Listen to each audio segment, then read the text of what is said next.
Hi guys, Kirk and Jay here with another tip of the day. Today what we're going to do is we're going to skim coat this interior fireplace.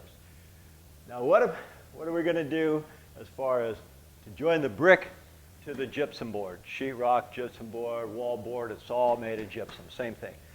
What I'm going to do, and there's a lot of options of what you guys can do, is I'm going to skim this with a Structo-lite. What's a Structo-lite? It's a fast set gypsum. It's got plaster of Paris, so it's stuff they make casts with. It sets quick.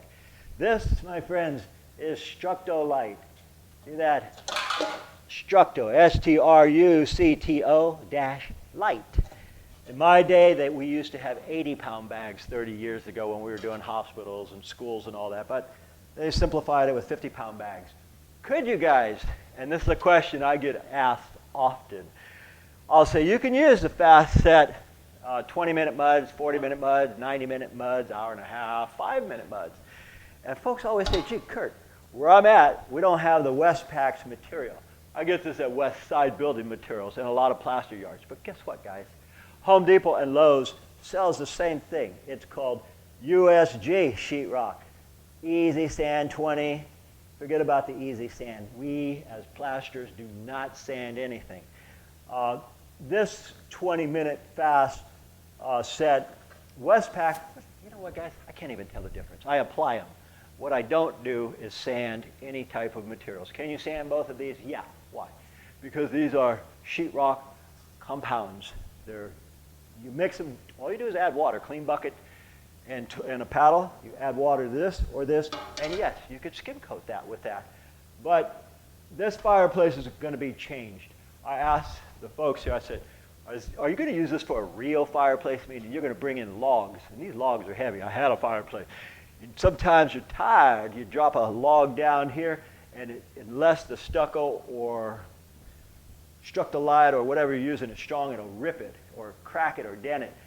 If they were going to use logs, I was going to put cement plaster here. Cement plaster is a fancy word for stucco, and that's Portland cement mixed with sand. But they're not. They're putting an insert right here. It's going to have a flange that goes over this, so we don't have to be real pretty right here. What I'm going to do, guys, is we've mixed up some Structo-lite. And now this Structo-lite, it's a bit loose right now, and that's okay. I can double it up. But what we have is, if you look outside there, it's pouring down rain, and we're inside. Now Jay is soaked because he's working outside mixing this. He's got the crappy job. I've got the cool job where I sit in here and waste time until he's done mixing so I don't have to get soaked. We covered everything because we're leaving a water trail. All right, first thing, guys, if you're going to do this, you need a good hawk. A good hawk like this, and you need a square trowel. I use my handy-dandy swimming pool trowel. And here's what you're going to need to do, guys. You're going to have to find a hawk that is relatively square. You kind of find the center, and you make sure it's relatively square by spinning it. And if you're not sure if it's relatively square, lay on the ground while it's spinning. Let's try that again. Why don't you get to work?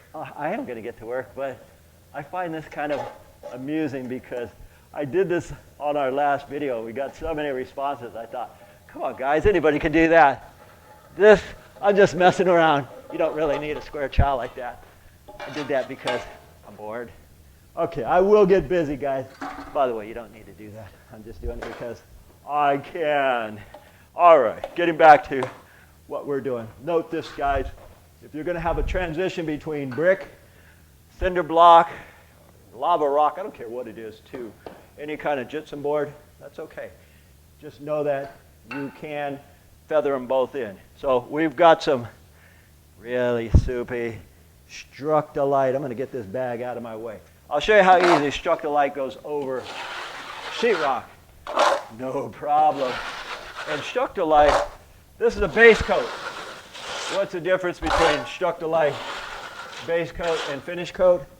Well, the base coat has got a lot of sand in it, kind of like Imperial finishes, the veneers. They have a lot of sand in the base coats. As far as the finish coat for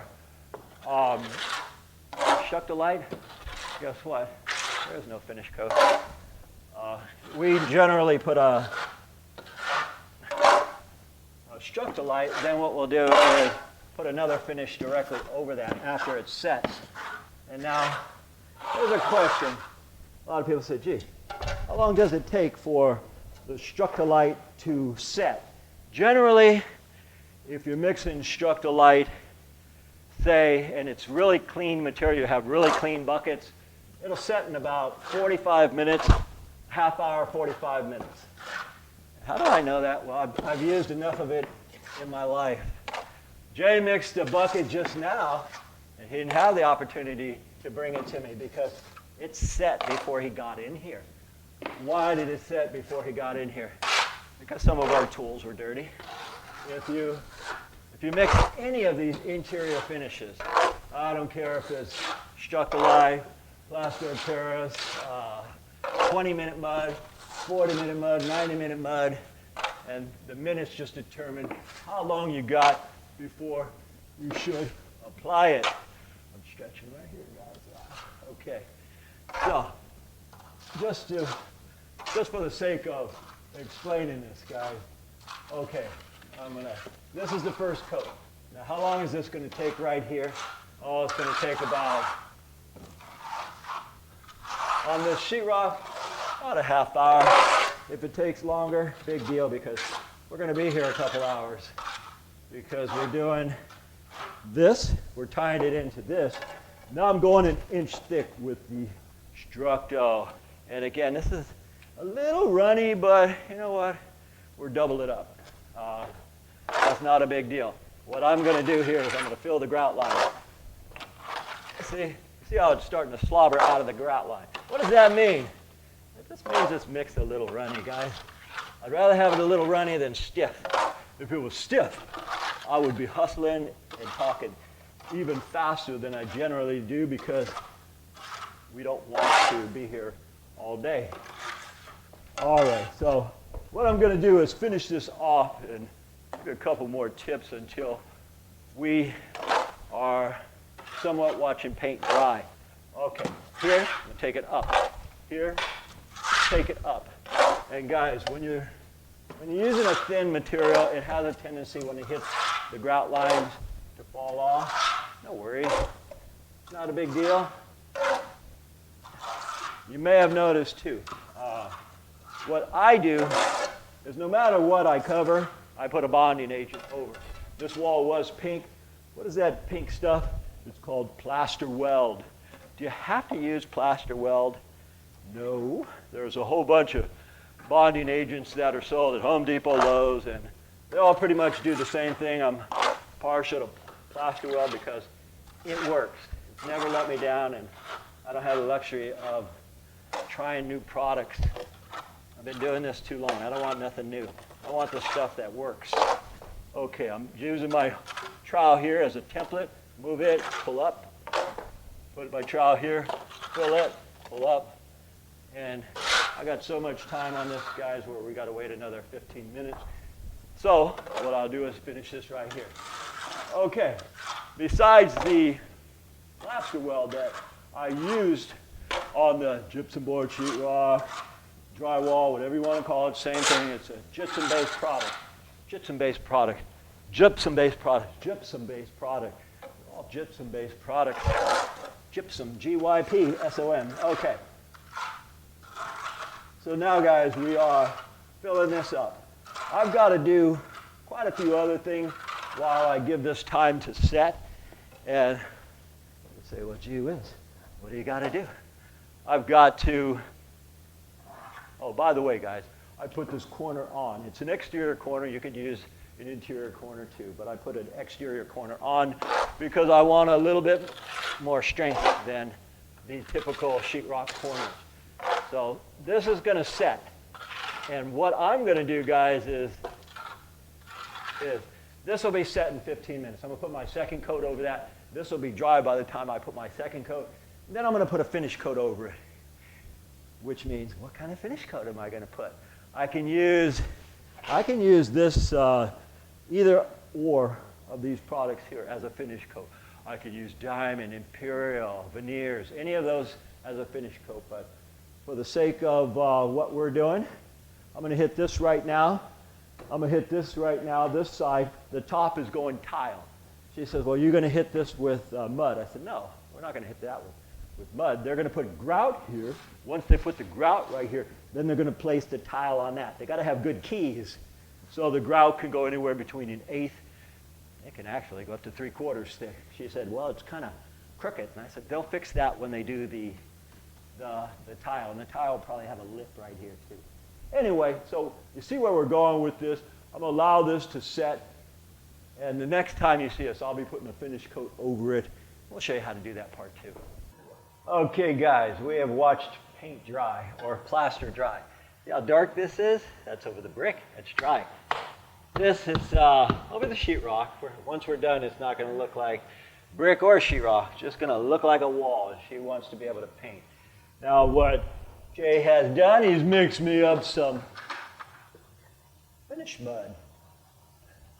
What is finish mud, guys? It can be about 20 different muds. I'm using a gypsum base. I'm pulling out this big Congo trowel because I want to finish this off now. So I'm going to be putting it on like so. I'm using the whole trowel. See, like any areas that aren't fully mixed, no worries. I'll mix them on the wall. Occasionally, folks will say, gee, I'm trying to mix it, and there's a lot of little rocks. Those rocks are in the buckets, right? So like, say right here, a little rock, get it off, get rid of it. Take some mud. Okay. I'll put the mud here. Mud up top. This is my finish mud, guys. Earlier I said we do not sand things. As a rule, I sand absolutely nothing. And for those of you who say, well, and I've had a lot of people say this too, I'm going to use taping mud.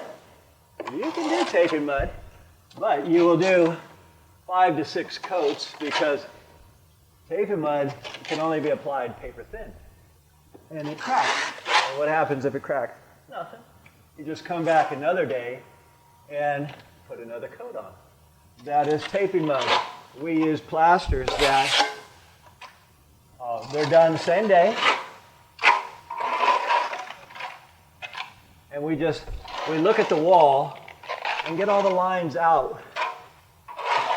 We look at it. I use a swimming pool trowel, but I could use a square trowel also to get the same effects that I want. So, Jay's soaking wet. Oh, dude, you could use my jacket when you go mix again. What do you think I've been using? I've been in your jacket. You know what? We got a dryer at home. Here, see, we covered the floor, and a good thing because Jay is dripping over there. It's still raining if you could look out there, and it's actually pouring down rain right now. Okay, getting back to this, guys. This mud I'm using now. You can call it mud, you can call it plaster, you can call it whatever you want. Guys, it's a gypsum-based product. It is technically a drywall compound. And can you sand this? Of course you can. But that's a lot of work, guys. I normally don't do any type of plastering that you have to sand. Why? Because there's nothing worse than sanding stuff. It goes everywhere. You get plaster every which way. Here we have a little bit of the sheetrock that was bubbling, so while I'm here, no worries, we'll go ahead and fix that. Okay, fix that. We got my inner corner right here going upward. Okay, doesn't have to be pretty. I stick that guy back in my pocket. Wrong way. All right, guys, here we go. Now that I'm done with that, I'm going to make it pretty. And generally, guys, what I'll do is I don't spend a whole lot of time going over my work over and over and over. I look at it, get it right, and let it dry. Then I come back and get a few of the holidays out, if I even have any. So that's about done. And that's about done. And so on. Now I'm pulling this mud up, giving it a little bit more fat right here because we have a corner right here. I want to make sure that that corner doesn't ghost through.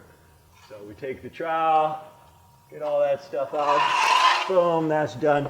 Now we're going to focus on this bottom stuff. I mean, you can take your mud off the hawk any which way too, guys. But here we go. And again, guys, this is just a compound. So you get stuff like that. It just means it didn't mix all the way. Sometimes the paddle blades don't go into the corner or the bottoms of the buckets. Big deal. And the fact is I'm using a 20-minute compound. They do have 40 minutes. They do have 90 minutes, as I said earlier. What happens if you take one of these 20-minute muds and you mix it with a dirty bucket or a dirty paddle? That becomes a 5-minute mud because you bring it in, it's like hard as a rock already because you contaminated it with the tools. So what I'm going to do now is continue my merry way here. Can you folks see how that darkened from the last coat or the first coat? That just means it's drying. So now I'm using my trowel to get out some of the holidays or the mix the mud on the wall. I'm just squishing it tight and mixing it. And you can do that, guys. There's not every mix that comes out perfect. And by the way, guys, I make it look easy because I have Jay to mix for me. If I had to mix and apply it, you guys wouldn't even waste your time watching this video because that's a lot of work. Okay, right here. As I said earlier, we took the original casing off of here. We took it and it's in the garage. The next one they put on it is an insert. It's not going to go in here, but it's going to have a flange. It is going to go in, but it's going to have a flange. So do I need to make this pretty? Do I need to put a rod here and make it perfect? No, because it's going to be covered up to about right here. But for just the sake of showing you the rest of it,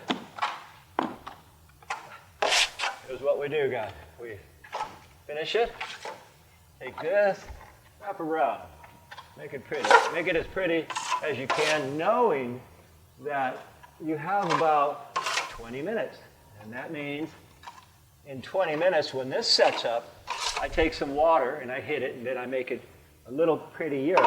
So now here where I'm at the bottom, I'm going to pull out the regular trowel. No such thing as a square trowel, guys. Rectangle trowel. Everybody says, how come you don't use a square trowel? There's no such thing. Okay, heater come out. Now what I'm going to do is just do the bottom. Take it. And I just realized I don't even have my gloves on. Pardon my sin. Okay. And another thing too, guys, I am not worried about what I drop on this brick. This brick is going to be covered. So what we'll do is we'll take it up here as straight as possible. I take my square trowel because we're at a corner. And I just make this pretty. All right, guys, Jay's card got full. We're back again.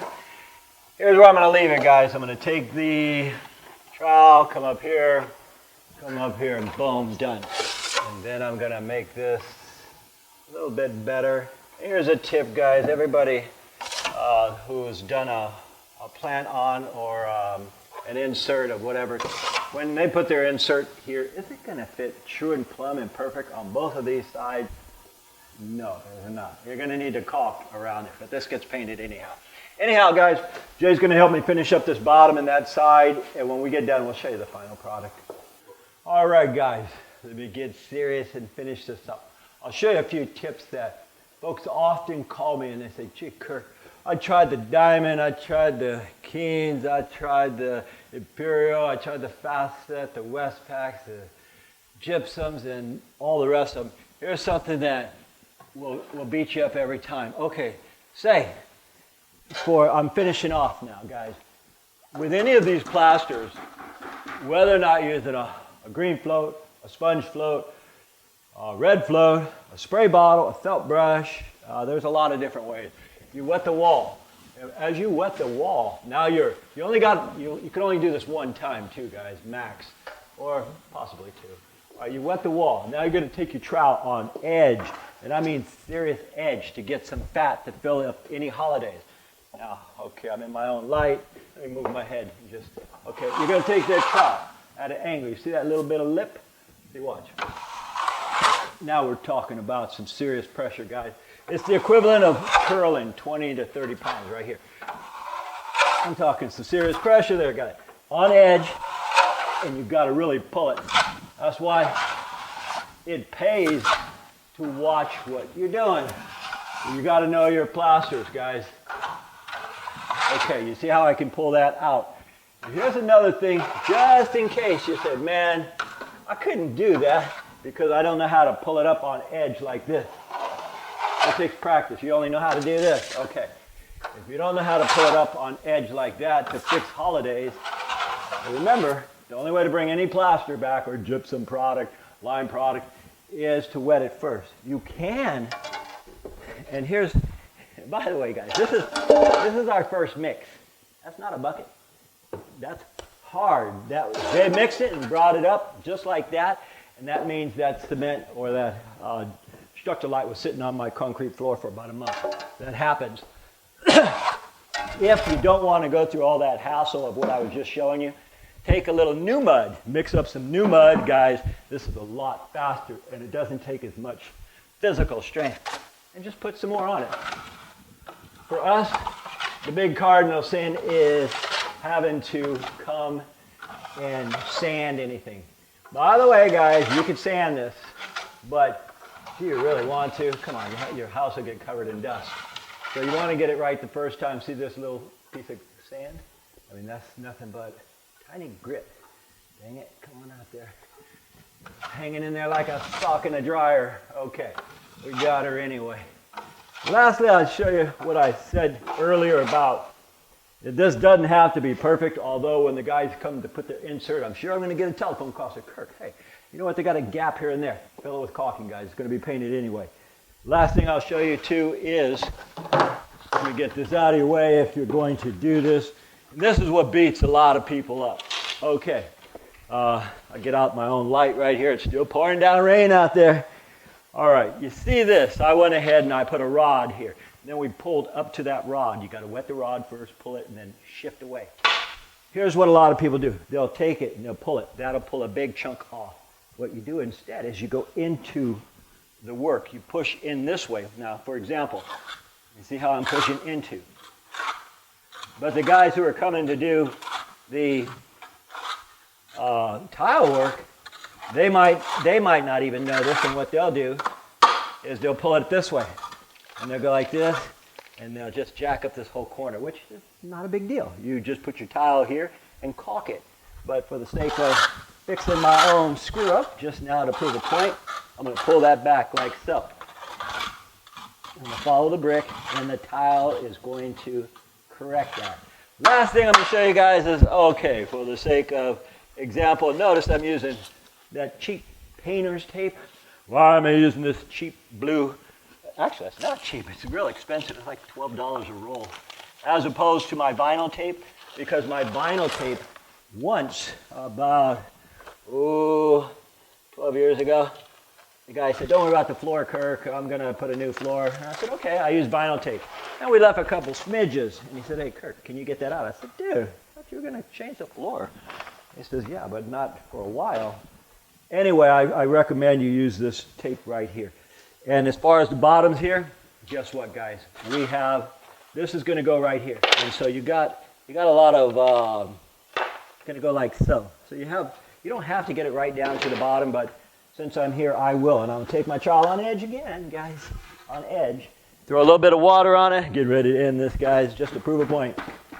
Take it, wet that top here, bring it back to life, and then take your trowel, not the toe, but the heel. Why am I going to use the heel and not the toe? Here's the toe, just like your foot. It's bent inward. The heel is always what it is when you first buy it. It's got the same trueness to it. Now watch, I can use that, see, I'm pulling that bit off. I'm using the heel because I can get this almost square and true and plumb with that heel. Whereas if I use the toe, I won't be able to do that. Little simple tips, guys. Anyway, it's pouring down rain. We're about to get out of here and go home. I thought I'd show you everything you need to know if you're going to do this. Why? Because I've done at least 100 of these. I don't know, give or take 30 or 40 in 30 years. My name is Kirk. Jason on the camera. We thank you folks for watching, and as usual, here's a tip, guys, before I end this. Email us. They emailed me this last night. I said, I'll come do it. And they said, don't you need to see it? I said, no, I don't need to see it. I've seen enough through the picture. I'll improvise when I get there. That's who we are. We'll improvise each time. Again, Kirk and Jay here. We thank you for watching, and we'll see you on the next one. Once again, folks, we thank you for watching, and I really enjoy all your comments. If you guys like this video, please click the like button down below. And also, if you enjoy what we do, subscribe to our channel so we can keep making these videos for you. My name is Kirk. And Jay. We thank you for watching, and from the entire Giordano family, we'll see you on the next one.